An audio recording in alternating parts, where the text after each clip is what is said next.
Hi everyone, thanks for tuning in. Today we're going to talk about how to secure our Azure cloud environments. So we'll start by talking about some of the bad things that can happen if you haven't got proper security practices in place. We'll talk about how we solve these issues and what can happen and how to remediate them. So I've got Adam with me joining me today as well. He'll be talking about some of the problems that can happen and what are the results of those problems, such as data breaches, etc. And then we'll go into that, like a remediation step, how to prevent these things in the first place. Now, we've all seen in the news some horror stories. Now, this is not there to scare anyone, but bad things can happen if we don't protect our data. So in many cases, it's things like identity theft and people getting into your systems. So we've got to make sure our identities are properly protected. Other things are network, so identity and network are the two key areas we need to protect.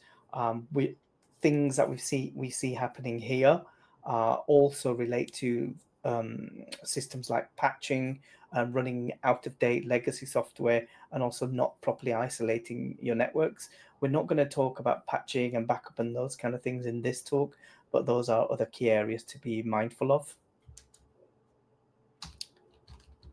So yeah, over to you, Adam. Yeah, thanks, Mitesh. So yeah, what are we talking about? What's the problem? So it's basically it's poor security that leaves the doors open to your data, your environments, your cloud platforms, really. So a couple of the sort of main points that we see with that. So one of the main ones is inheritance and fast growth. So whether that's inheriting sort of a sort of insecure environment to start with, maybe it's a bit of an older environment, it's not being maintained very well, or your organization is growing really quickly. You're having to deploy things all of the time, new resources, new users, all that kind of thing. But it's very fast growth that is sort of difficult to keep up with. You've got this sort of set and forget mentality, where when you first provision your environment, it might have been put in with really good up-to-date best practices, really great security controls, all of that kind of thing. But over time, you've just sort of let it stagnate. You've not kept it up to date. You've not sort of done the maintenance that's needed on the platform. You're not sort of keeping up to date with those standards. So yeah, that sort of set and forget mentality.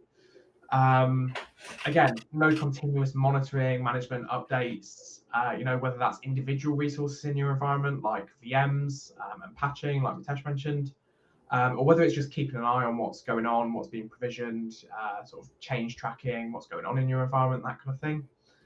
And then as well, sort of small configuration changes, sort of leaving those doors open. So, you might need to really quickly build a new VM, and you need to give someone access to do that. So just give them sort of a contributor role or global reader or something like that. Are you giving, privileges that are sort of at too high a level, and then forgetting to remove those once that sort of urgent piece of work is done? So it's sort of those small changes that are sort of frequently going on that you're not keeping track of.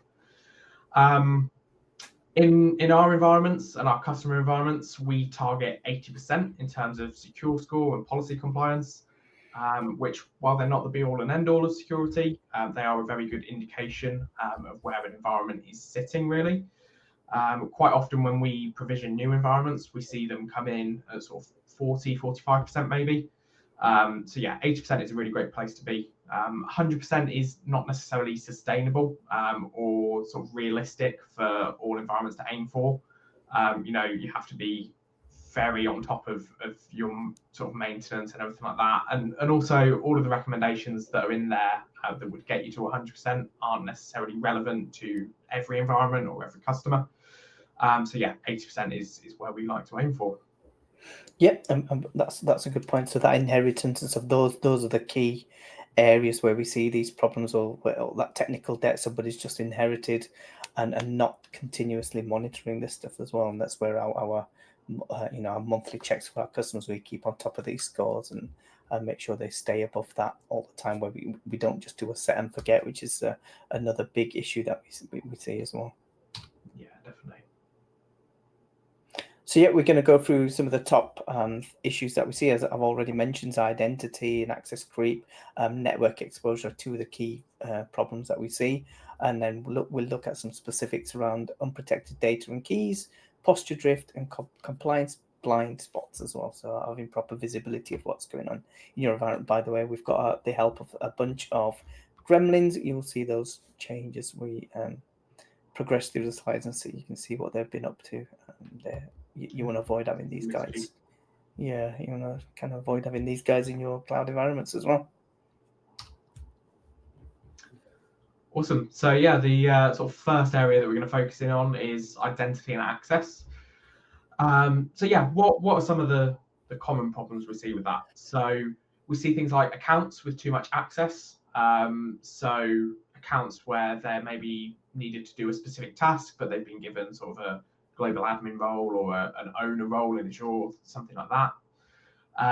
Again, with global admins, having too many global admins in your environment, sort of too many cooks and that kind of idea, really. You don't need a lot of users with global admin. It's a very highly privileged role. So yeah, we see that time and time again. Unused accounts and levers not being offboarded from the organization properly. So whether that's something like a service account that was needed for something that was set up a couple of years ago that's no longer in use, or yeah, some levers that haven't been fully offboarded from an organization, their accounts haven't been shut down completely, or they've still got permissions assigned to them. Again, another big one that we still see is weak or no MFA coverage. It's 2025. Microsoft have been sort of enforcing this on admin portals now for the sort of better part of a year now. It's still sort of enabled by default for a lot of things, but still a lot of people, a lot of accounts, a lot of customers don't actually have MFA fully enabled. And that's sort of like your first line of defense along with your password. So yeah, a really big area there. And then another thing we see is using non-enter ID authentication for access to data. So things like SQL databases or key vaults. You might be using sort of SQL logins or access lists and things like that. So sort of moving over to Entra, where you can manage that in a single place along with all your other identities. So yeah, some of the sort of results of that would be sort of malicious or accidental damage. So whether that's from somebody getting access to an account that they shouldn't have, that's got too high permissions, or someone, again, with that account with too high permissions that, they don't know that they have the ability to delete a database and they sort of accidentally go ahead and do that. Also, things like identity theft through phishing, and the other myriad of scams that are out there these days. Getting access to those accounts of levers or privileged accounts again. And yeah, sort of just not sort of controlling that access to your data. So yeah, Mitesh, how about you take us through some of the resolutions to those? Yeah, so yeah, thanks for that. So some of the remedies we've got here are, obviously enable MFA. Yes, it is enabled by default, but some people are using things like conditional access and excluding people. So as we mentioned, so this is part of a talk that we did at the South Coast Summit, if I didn't mention it already. One of the things that we talked about was how some organizations have got people at the top of their organizations. They just don't like MFA. They think it's a bit of a pain because they don't fully understand its use and reason for using it. So they kind of take themselves out of MFA, but then we try to explain to them the top C-level executives are the ones that are being targeted. So they're the ones that need it more than the rest of the people. So it really is important to stress that, especially, people with access to a lot of company information, financial data, etc. Those are the people that are at risk and those that should be protected properly. And then we've got things like PIM, so privileged identity management or privileged access management as a term, a technical term. And we should be using that to limit your standing access, they call it. So don't have your user accounts having high privileged roles all the time, and just make it so they're only available when they need them. Use conditional access to have fine-grained control on your users' access scenario. So it can depend on the device, it could depend on certificates, user type, location, etc., etc. So you can have more fine-grained controls while using things like conditional access. Using things like PIM and conditional access, by the way, does have a cost in Entra ID as well. So be mindful of that. But the PIM roles is really for those guys that require privileged access. So you don't necessarily need to assign a license to everyone. What you can also do with PIM is have things like approvals. So if somebody does elevate their role to a highly privileged role, they can ask for approval first, so there is an audit trail of that. So people can't just elevate their access. They can also restrict the access for a minimum number of time, and the maximum time is only 24 hours, I believe. So you've also got to give a reason. It'll go through an approval process. It doesn't by default. You can enable that, so you've got a proper workflow for granting that privileged access as well.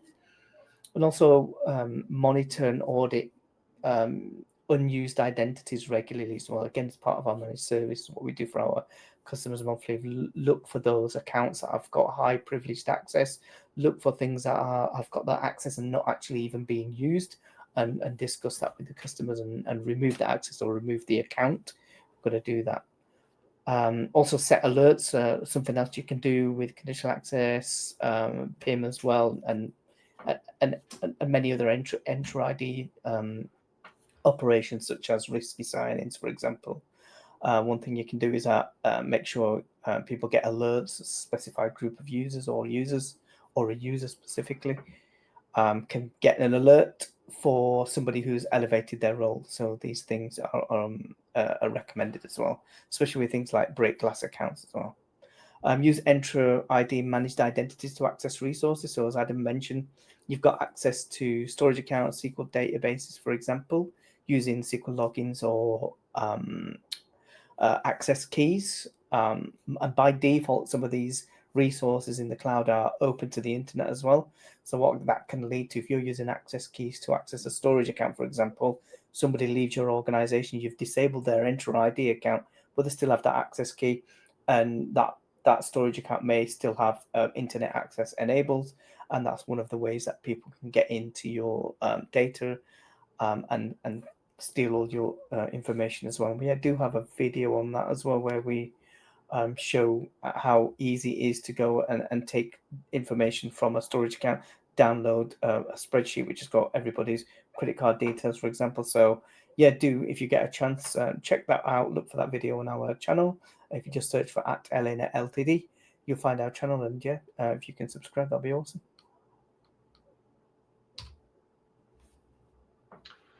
Yeah, so one of the next sort of areas that we commonly see sort of overlooked is network exposure.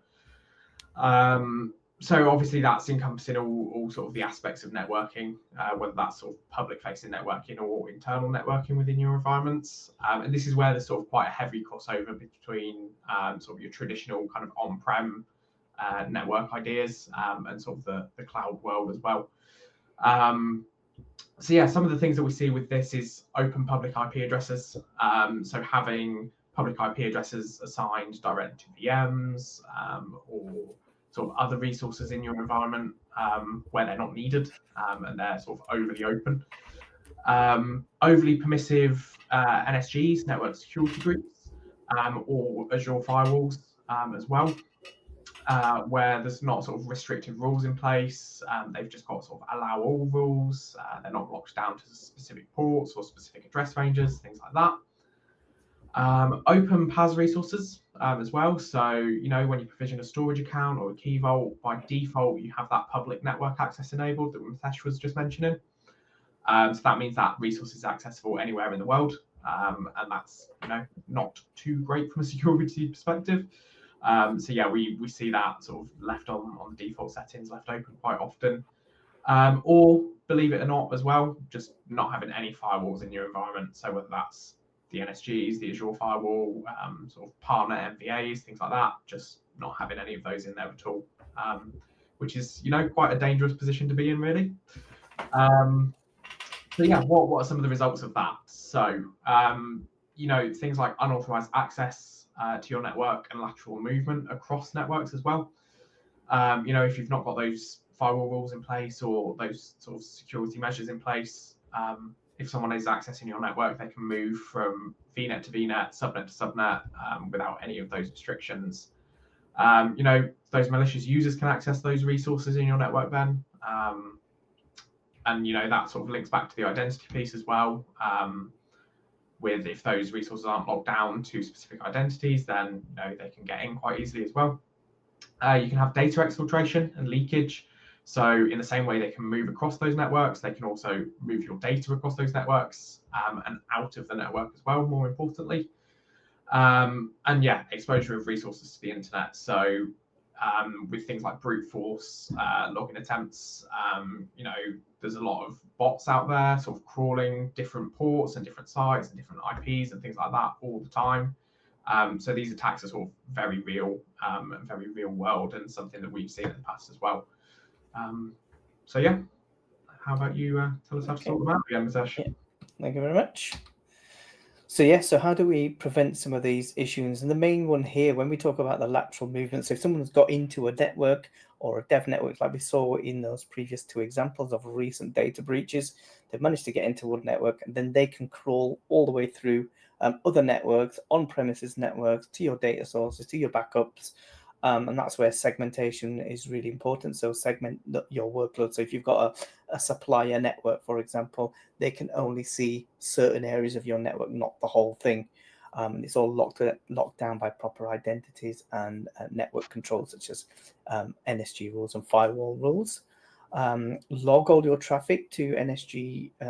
Log all your firewall and NSG traffic, for example.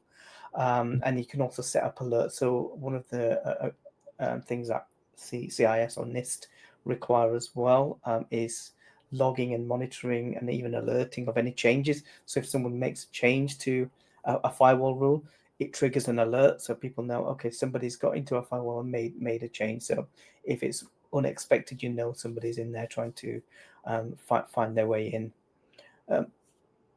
Also, if you're working with web services, if you've got web services running in the cloud, whether it's on a VM or website or app services or anything like that, or a function, you should ideally put that in front of a firewall or a web application firewall, and you can put rules in place, OWASP top 10 rules to stop things like SQL injection attacks, bot attacks, cross-site scripting, those kind of things, by using a WAF. Put that in front of it rather than letting traffic hit your web services directly. And also enable things like private endpoints or service endpoints, even just to take those PaaS endpoints off the internet. So as Adam mentioned, by default, these PaaS resources have internet access to anywhere. So what you can do is limit the access just to your resources. So for example, if it's a database, only allow access from the applications, and within the database, only allow it the access that application needs. For example, if it's a reporting application, it doesn't need write or delete access inside that database, and make sure that granular level of access filters all the way through the database. So your legitimate users and applications can only do what they need to do. So all those things are important. Those are the bits that you've got to try to protect as well. So that's where your data is, storage accounts, databases, and key vaults as well. That's where your passwords and secret keys, etc. are. So those are the ones that you should be spending a lot more time trying to protect. And just in terms of visibility on some of those things as well, Mitesh, we've got sort of really good workbooks for digital firewall and the web application firewalls as well, that help with troubleshooting those rules. Because what we see as well with our customers sometimes, and we hear in the community, is people are putting firewall rules in place, or they're enabling the WAF and things like that, and it's just it's bringing their application down because it's too restrictive to start with, or it's blocking lots of things. Yes. Flagging false positives. So those workbooks can be really helpful for troubleshooting that as well, and it gives you that extra level of visibility. Yeah, brilliant point. Yeah, so with the WAFs, what you've got the option of put it in detection mode, and that's kind of what we do for our customers first. Put it in detection mode, look at those logs, look at the legitimate traffic that's coming through to those web URLs. So if you look at the application gateway and the WAF policies for that, it's very restrictive and very tight. So it will knock anybody's application out. So what we can do is look at which specific URLs it's triggering, and look at if those are valid. Then we can mark those specific URLs or even a whole rule set, ideally not, but you just do it as URL level and allow those through. So by the time you've caught everything and let that run, monitor it until there's very little that's getting blocked, and then you put it into prevention mode. So yeah, good point, Adam. Oh yeah, we've got a video that shows this kind of network access as well. So if you don't protect your networks, and myself and Adam, we did this a while ago now. We set up a VM, allowed access to everywhere, and I think you can see there's that number down there, 114,000 attempts to hit that VM over various ports. I think 20,000-ish was around the RDP access, so people trying to connect to that VM using a brute force attack. So people just trying to guess a username and password. So basically what we're trying to say here is if you've got ports open on the internet, again, as Adam said, there's bots and things sniffing around the internet looking for open ports. So if you do have those open ports, and make sure they're blocked and locked down, does your VM or does your database actually need an internet endpoint? So whether the user gets in or not, that's a lot of traffic that's hitting your VM that's unwanted and from nefarious sources, I would say. So you want to just don't even give them a visibility of that open port. So yeah, it's worth locking those things down. So yeah, again, check out our channel, give it a subscribe if you like, and check out that video.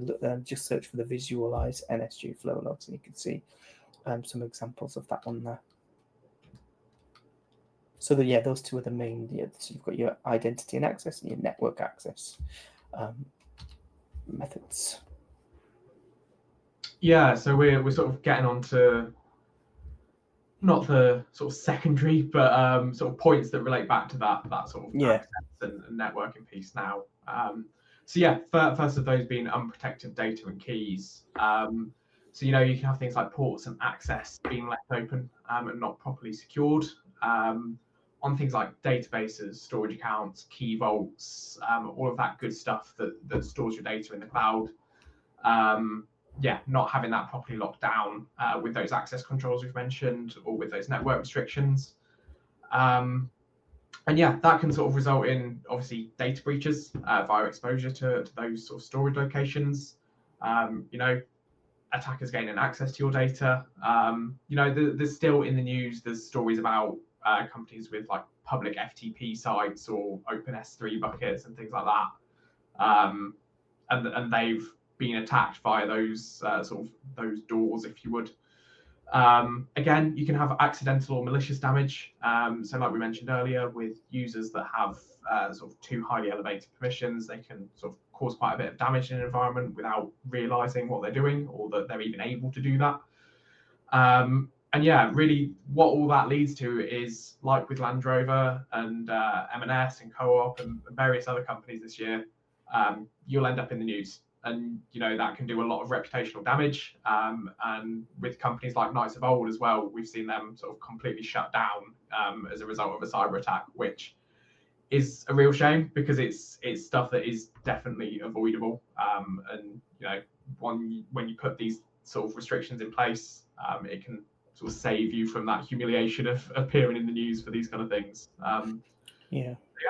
It's not even that, it's the fines, it's loss of customer data as well. And in your example of your Knights of Old, that was 100 or 150-year-old company that's been going for that long, no longer exists because of a cyber attack. So this stuff is really important, and we don't want that really to happen to you or any of our customers. So,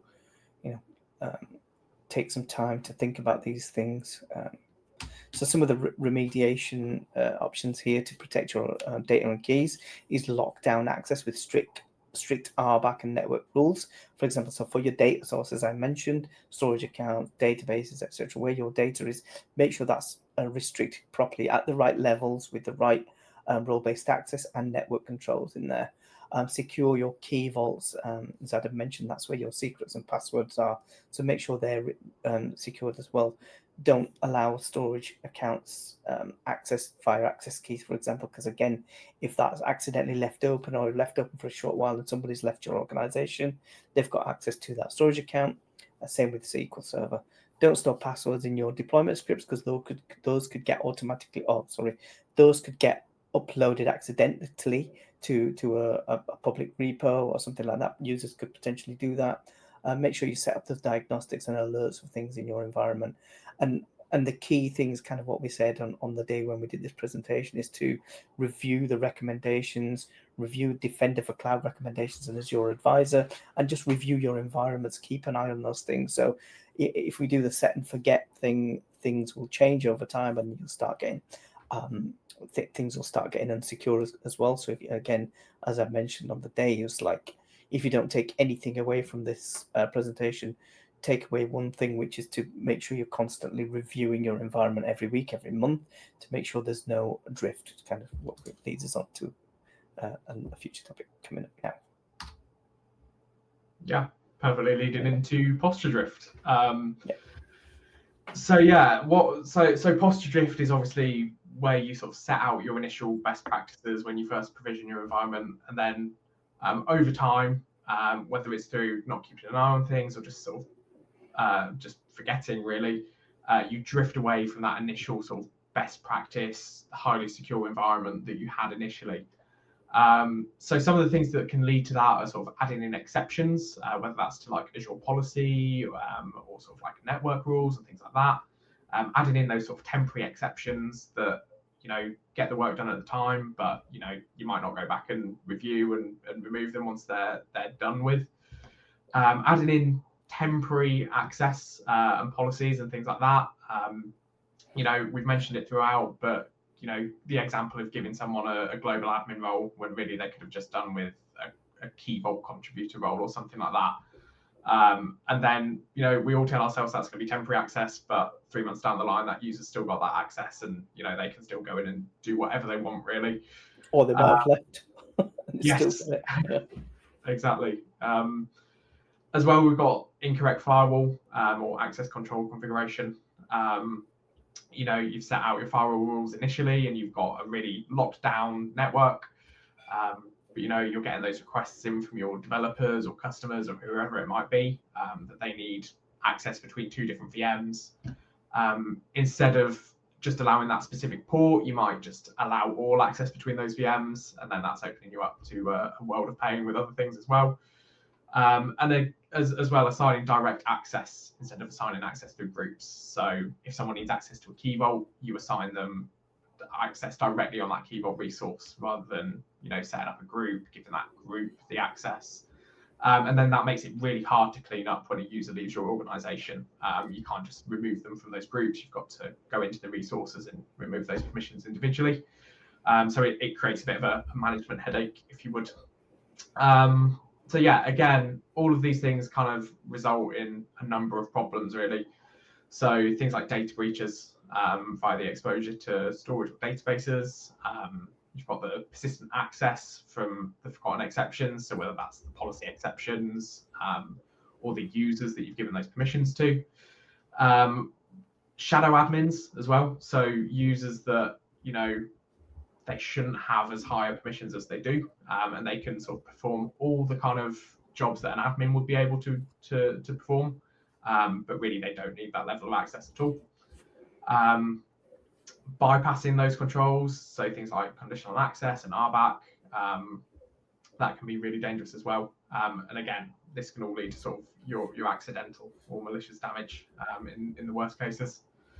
So yeah, over to you, Mitesh. Yep, and again, to reduce this, so in terms of your policy drift, use things like policy as code for consistent governance. So deploy your policy governance, properly keep an eye on that, keep it up to date as well, which is an important thing as well. Monitor drift with Defender for Cloud. So if you remember, we saw the scores at the beginning, so 86, 83, or whatever it was. Keep an eye on those and look at those over time. So we track them for our customers over time as well, and look at the recommendations coming out of those things as well. Look at your policy compliance, review them with your customer, have regular access reviews as well. How many global admins have we got? Who are they? Do they still need to be there? What level of permissions have they got in our Azure subscriptions, for example? Are the right people in the right groups? Have they got PIM enabled? Anyone who's got active roles rather than eligible roles, and again, review the Azure Advisor recommendations as well. So, and I think this is the last point. Yes, yeah, it should be. So yeah, so compliance. Gremlins hiding the charts and data from you. Yeah, they've been stealing a lot from us over the course of this presentation. I think they've been made off with a lot of confidential info, it looks like. Sorry. So yeah, compliance and blind spots. So whether that's things like missing, misconfigured, or unenforced policies. So you might just not have any Azure policies in place, or you might have sort of a very small set, or sort of not quite right policies for your environment, things like that. Unmonitored changes. So you've not got things like change tracking in place. You've not got those logs enabled. You're not keeping an eye on that kind of thing. So you might not really know what's going on in your environment. You might not be sort of keeping an eye on it. And things like undocumented exceptions. So we previously mentioned policy exceptions and sort of firewall exceptions and things like that. It's really important to document those if you're going to put them in place, so that you can keep track of them and where they're enforced and why as well, so that you can regularly review that. So yeah, again, what are the results of all of this stuff? Well, you've got your incorrectly configured resources. Your resources are going to start flagging as non-compliant in policy compliance and Defender for Cloud as well. And then really, as with all of the other points we've mentioned, this sort of culminates in data breaches, potential data breaches, and just sort of loss of operational efficiency in the long term when you're having to deal with all of these sort of bits and pieces that you could have kept on top of, and in the worst case, dealing with that data breach as well, which is going to take you a hell of a long time to recover from. Yeah, thanks. Another thing we should mention here, so in terms of compliance and policy, all of these help with security, making sure that's monitored and everything. But the other thing is cost as well. So, I mean, this presentation is not really about cost control. But again, if you've given people too much access, if you've not restricted what they can do via policy governance, they can go in and spin up whatever they want.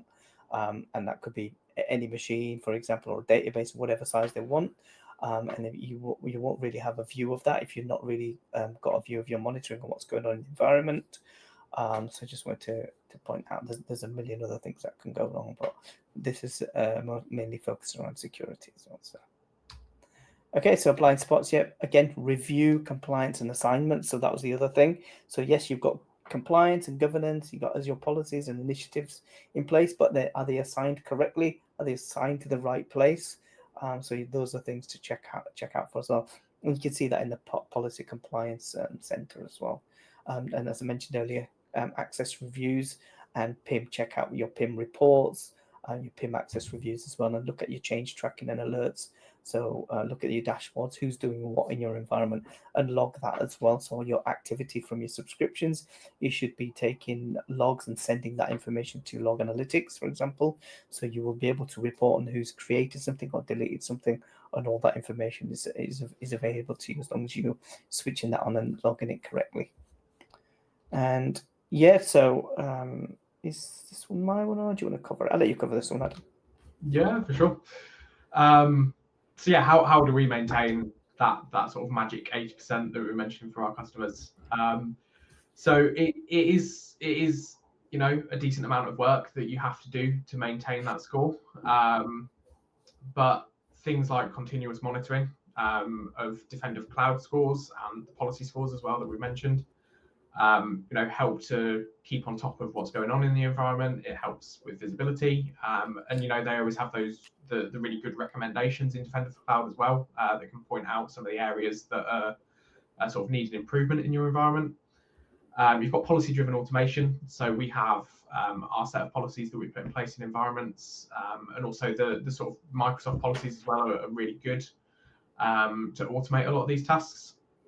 And then one of the really key things is scheduling those reviews and consultations with customers and partners, and having those open discussions around, what's working well, what's not going as well, in relation to security, and sort of keeping costs under control as well. Because they're, like Mitesh was mentioning, the two kind of go hand in hand, really. So yeah, like we've mentioned, it's not about getting a score of 100%, but it's about continually monitoring your environment, making sure you're staying up to date, and sort of tuning where you need to. So yeah, that's where we focus in on, really. Thank you very much. And you can stay up to date with us. Sound like a TV advert. So you can stay up to date with us by scanning that QR code, and you can see that should take you to our LinkedIn page. That's where we post most of our stuff, tell you what we're up to. Your LANET patch management. All kinds of stuff. Yeah. So yeah, follow us on LinkedIn. Did you know we're nearly at 1,000 followers now? We're about Oh, three are we? people. We're That's about good. 3 people off now, so we need to have a celebration for that. Cool. Oh, we've got some photographs from the day as well. So yeah, thanks to everyone who came. We had a pretty good turnout. Yeah, so it was really good. So Adam, was that your first time speaking like that? Do you think? So if first time speaking at an event like that, yeah, we've done our own events in the past, haven't we? Yeah, But yeah, but yeah. first time speaking at a At a conference. conference. So So yeah, yeah, we good experience, and thanks for the opportunity as well. It's But yeah, brilliant. it No, was thanks a for great your day. help. It was great to see everyone at the stand as well. So Yeah, it's brilliant. We did get a good turnout, didn't we? And yeah, that's our little stand on the right hand side. It was a really good day. That's us giving our talk, and a few of the people that came up there. So yeah, and there's a couple of slides on here. So our website is lanet.co.uk. You can see our ISO badges, etc. on there as well. Our main focus is around Azure infrastructure, building and maintaining cost-efficient, secure Azure cloud solutions. Some of our customers here, we do deal with a lot of government environments as well. So that a lot of them are high security environments. So there's a big focus on what we do around security as well. We also work with Ingram Micro, and they're able to get as good as your funding projects, discounted pricing, and even extra resources if we need them. So we've got the backing of a really big team behind us as well. And again, there's our LinkedIn thing. And yeah, if you're there at the event, or if you found this useful, we really appreciate a Google review as well. We're trying to build that up. Apparently, it's a good thing to have. So if you've got a couple of minutes, we would really appreciate a quick Google review as well. So yeah, thanks again for everybody who's watched. Yeah, and if you came to see our talk at the South Coast Summit as well, it'd be really great if you could leave some feedback on the Just Attend app. That's really useful for us and for the organisers as well. So yeah, head over to the app and leave some feedback there as well. Yeah, thanks everyone again who came to the talk. It's really good to see everyone. So yeah, thanks Adam, and thanks everybody who's watched. So yeah, keep in touch. Keep an eye on our socials to see what we're up to. And we'll try and do more videos like this. If there's anything specific you want us to go into, yeah, let us know. And again, thanks for watching. Thanks, guys.